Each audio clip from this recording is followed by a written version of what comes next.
Bismillahirrahmanirrahim. Assalamualaikum warahmatullahi wabarakatuh.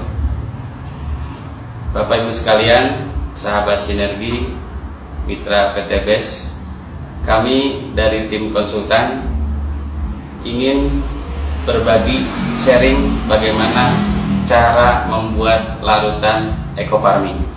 Seperti yang kita saksikan di depan saya, ada 3 jenis larutan yang akan kita campurkan ke dalam ekofarming. Yang pertama, ini larutan air tetes tebu atau istilah lain molase. Yang kedua, air kelapa, dan yang ketiga, air mineral biasa. Ketiga jenis pelarut ini memiliki beberapa spesifikasi. Air tetes tebu atau nama lain molase itu selain untuk menambah nutrisi dari mikrobiologi atau sebutnya bakteri positif yang ada dalam ekofarming, jadi Bapak Ibu sekalian tidak harus menambahkan molase, jadi cukup dengan. Dan yang berikutnya ini larutan kelapa. Larutan kelapa ini selain sebagai pelarut juga memiliki spesifikasi lain, yaitu bisa menambah daya maksimal daripada larutan biofarming karena di dalamnya banyak nutrisi atau mineral yang ada dalam kandungan air kelapa itu sendiri. Dan yang ketiga itu air biasa. Ini yang sudah umum dilakukan oleh Bapak Ibu sekalian dalam melarutkan ekofarming. Namun di sini untuk air biasa tidak ada kelebihan lain sebatas hanya pelarut. Kita perhatikan, ini sambil contoh. Untuk ekofarming yang akan kita larutkan, ini bentuknya, kita buka. Boleh berdiri nih. Nah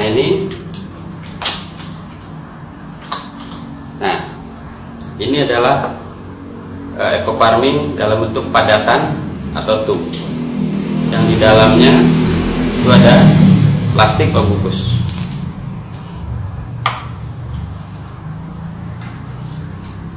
Ternyata di dalam tub ini juga dalam kemasan ada buku petunjuk untuk penggunaannya, baik kebutuhan jenis tanaman maupun dosis standar yang ada dalam brosur ini. Kita buka lagi.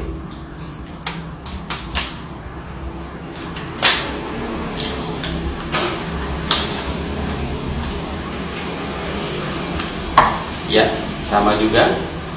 Kita perhatikan ada pembungkus plastik dan lembab ya. Tutup lagi. Juga di dalamnya dilengkapi dengan sama seperti tadi brosur itu. Nah, nanti ini dalam proses penghitungan dosis ini sangat bermanfaat.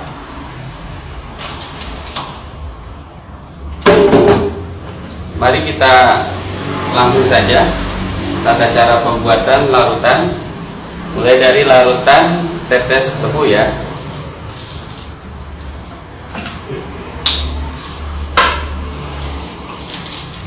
Kita buka plastiknya atau bisa diremas dulu di sini supaya lebih mudah dalam pelarutan dan tangan juga tidak kotor.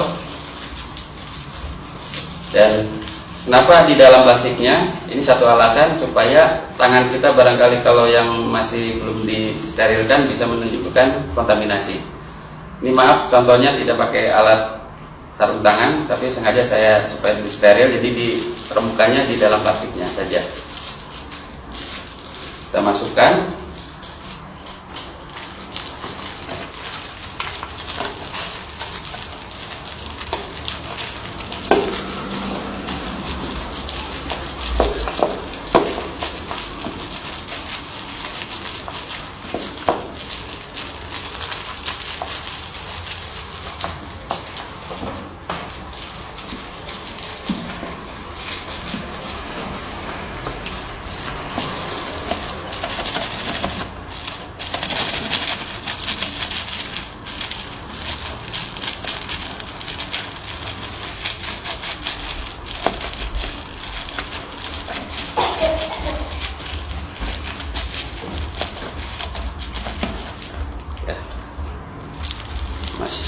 sedikit putar.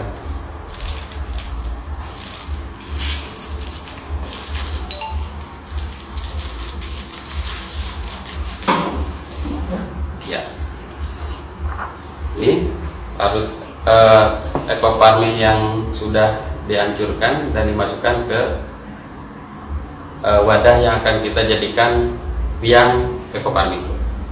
Selanjutnya kita campurkan molase atau air es tebu ini menjadi pelarut.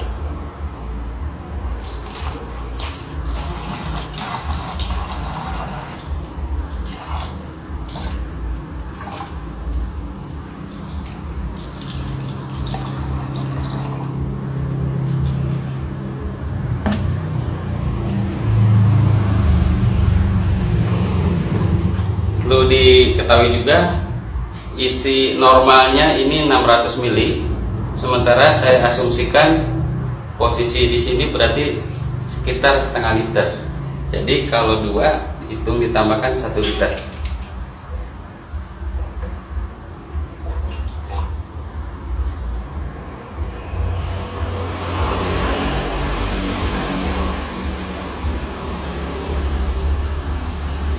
Larutan dari air kelapa. Ini masih ya posisinya seperti yang tadi dilakukan, karena tangan saya ini perlu diremas ataupun dihancurkan di dalam plastik supaya tidak terjadi kontaminasi. Nah, ini kelebihan dengan adanya tambahan plastik ini, minimal pada penghancuran tidak langsung kena tangan, sehingga tidak kemungkinan kecil untuk terjadi kontaminasi bakteri yang ada dalam tangan kita. Kita masukkan ke sini.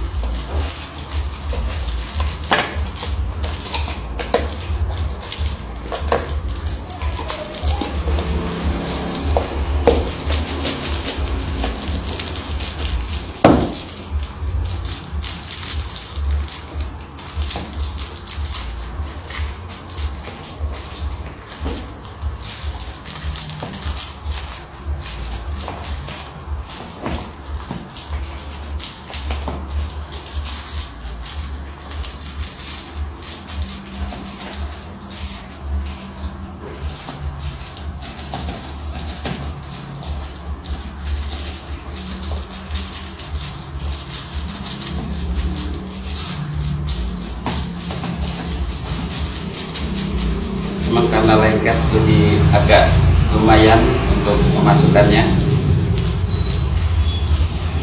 tapi nggak masalah, yang penting bisa masuk semuanya dengan ukuran yang sama. Kita tutup.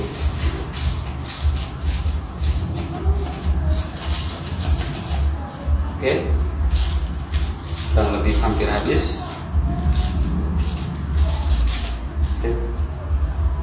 Kemudian ini hasil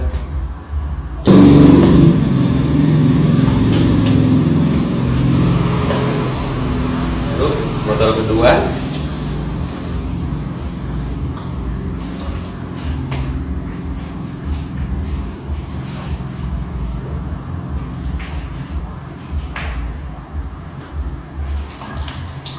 Kita pecat sedikit supaya ampas bisa langsung masuk. Selesai untuk pembuatan larutan biang ekoparmin dengan bahan pelarut air kelapa, dan proses penutupan harus rapat juga, kemudian diaduk. Ini hasil yang sudah jadi biang ekoparmin dengan pelarut air kelapa. Kita lanjut berikutnya untuk pelarutan dengan air mineral atau air biasa. Air biasa kita hancurkan dulu supaya lebih memudahkan.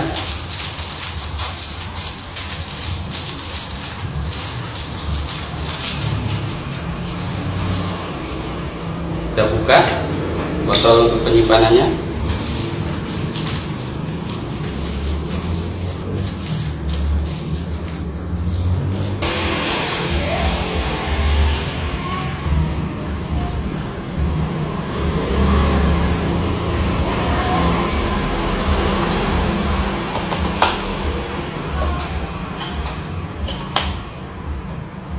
kedua.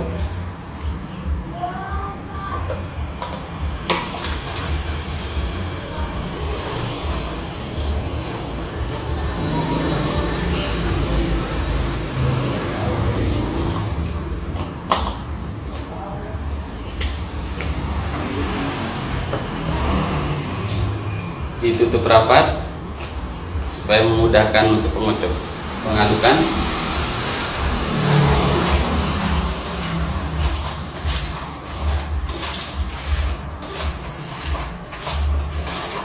Inilah larutan yang sudah jadi dengan pelarut air mineral biasa.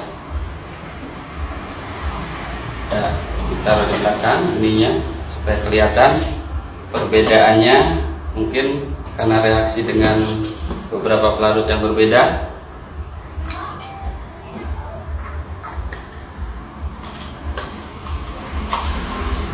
Nah, ini kita susun dulu supaya kelihatan lebih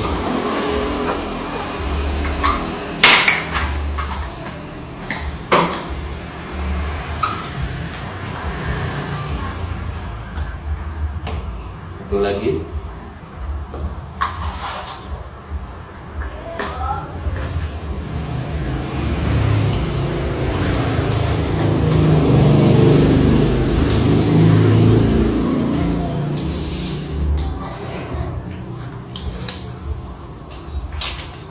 Inilah hasil dari pelarutan Coparmin dengan 3 jenis pelarutan,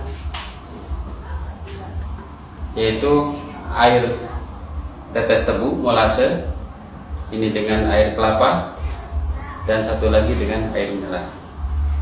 Secara fisik kelihatan hampir mirip ya, anggapnya sama.